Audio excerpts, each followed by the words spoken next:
So, Tammy, you talked about bonding with your infant. What are some examples? What are some ways that parents can bond with their infants? So from day one, we want to make sure that you're responding to cues, that you're holding them, you're talking to them. Doesn't matter whether they can understand what you're saying. You want to talk with them. You want to sing with them. You want to look into their face and have them look to your face.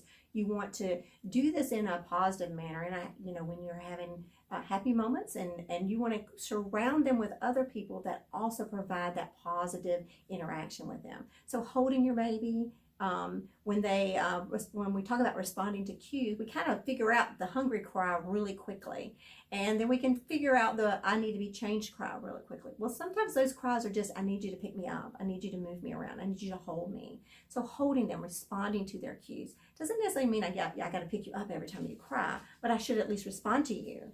I come to you and I talk to you and say, hey, what's going on? Maybe I rub your back. Maybe I touch you. Maybe I talk with you a little bit. Maybe I change your position, but I have to respond to you. So that does a lot to build that attachment with your infant. And then as your child grows, you have to continue with those positive interactions to continue to build that attachment, because it's that attachment and bonding that lays a foundation for positive behavior.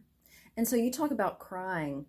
It can be very frustrating as a new parent if you have a child that is, chronically crying. You're not quite sure. So could you tell us a little bit about, you just mentioned a second ago, why do babies cry? So babies cry because that's the only language I have. So I can't tell you, hey, I'm hungry, and I can't tell you, hey, I need to be changed. And I'm not mobile, so I can't even move around if I need to move. I can't even scratch my nose if it itches.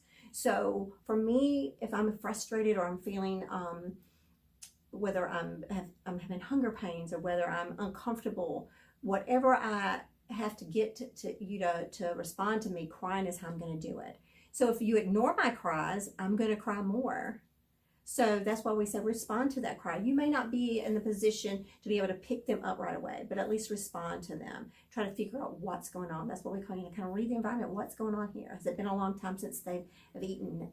Do they need a change? Is it too stuffy? Maybe I've got it too stuffy in the room. Maybe they're overdressed and they're hot. So kind of looking at what's kind of going on here. So you have to be a little bit of a detective, right, to figure things out. It's almost like they're speaking a different language, because all I have is to cry. And then sometimes when I'm happy, you may hear me do those little laughs or those little shrieks, those little happy sounds, but that's me talking to you as well, still trying to get you to respond to me, still trying to get you to say, hey, baby, what are you doing? So there's a lot of different ways I use that cry or those little sounds that I make. And the more that you respond to me and the more time that you spend just talking with me, holding with me, interacting with me, playing with me, you start to learn what your baby's asking for.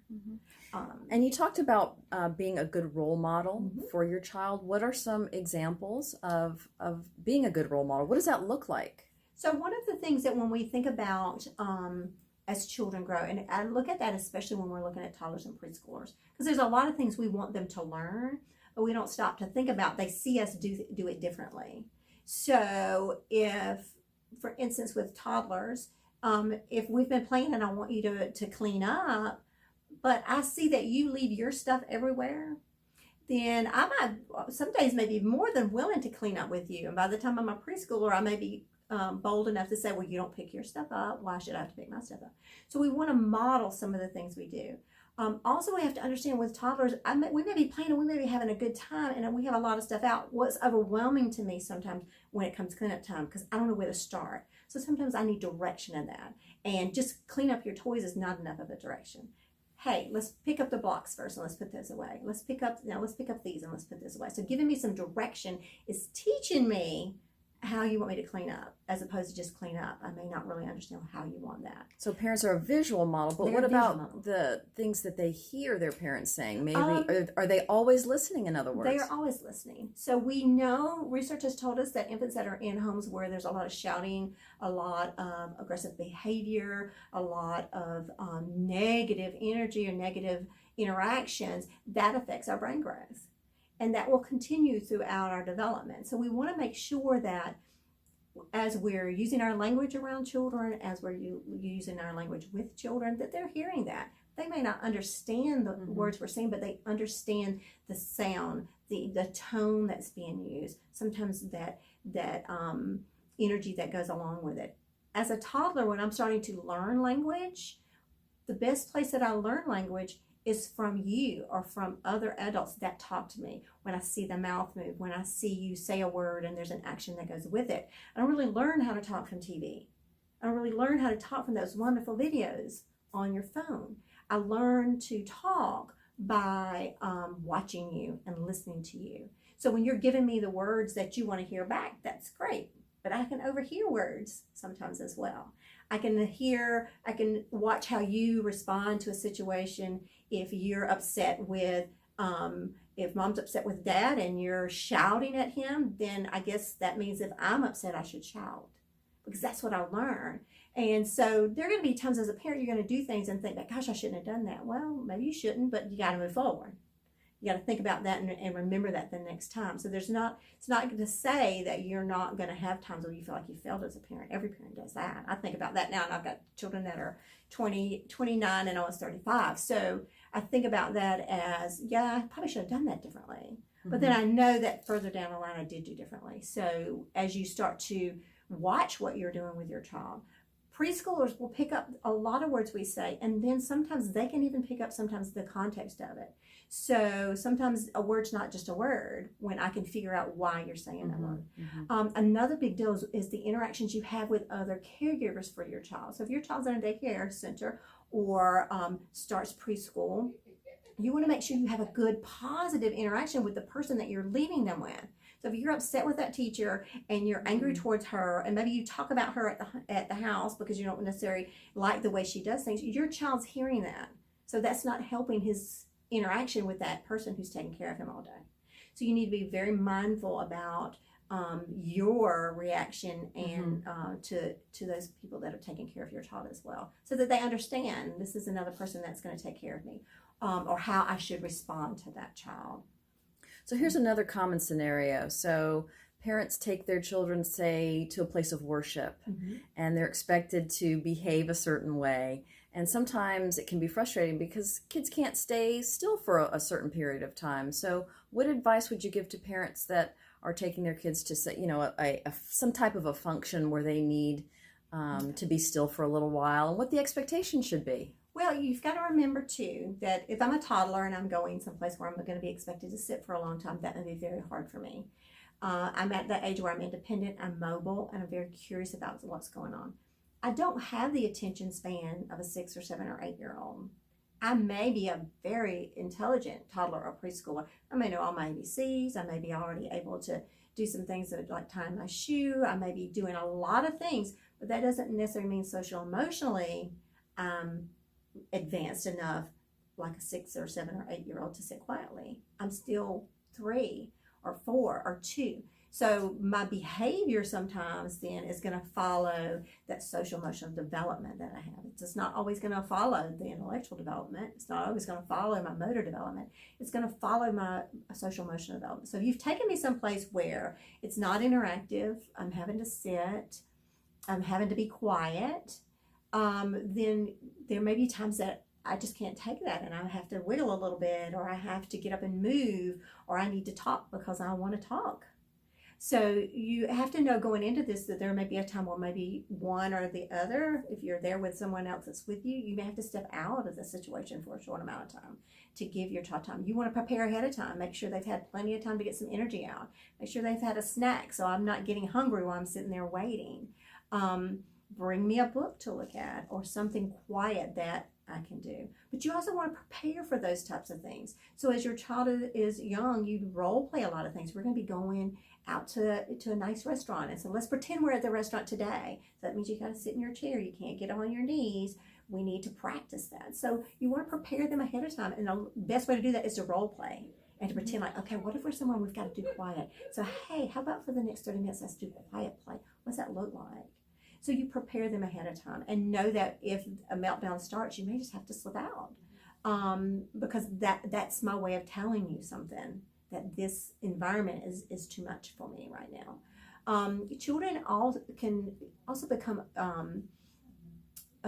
overwhelmed. They can have a sensory overload, and not all children who have sensory overload go crazy. Some, especially infants, if I'm having too much data coming at me, sometimes I may withdraw, get real quiet. I may not eat, I may not sleep.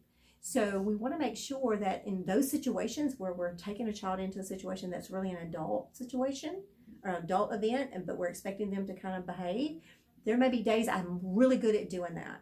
The next time we go, I may not have had such a great morning, or maybe there's other underlying issues, and I may have a complete meltdown.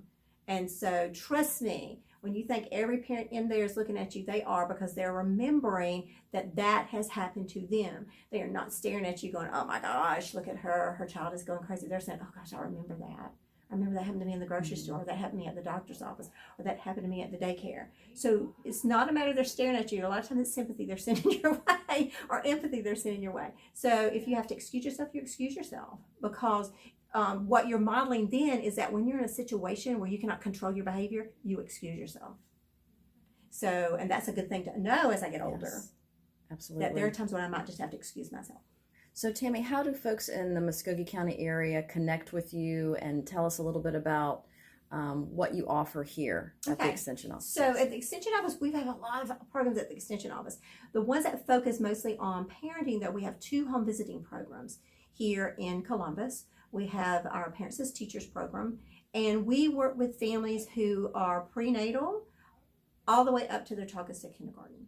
So typically we'll enroll families, and we come to you. We come out into the home, and we bring information about child development. We bring information, some strategies on parenting. We bring activities for you to interact with your child. We look at their development, their school readiness. And so when we do this, this is an ongoing thing. It's not like 5 weeks and we're done. It is ongoing. We hopefully we would love to know that we enrolled you prenatal, and we work with you all the way to your child goes to kindergarten.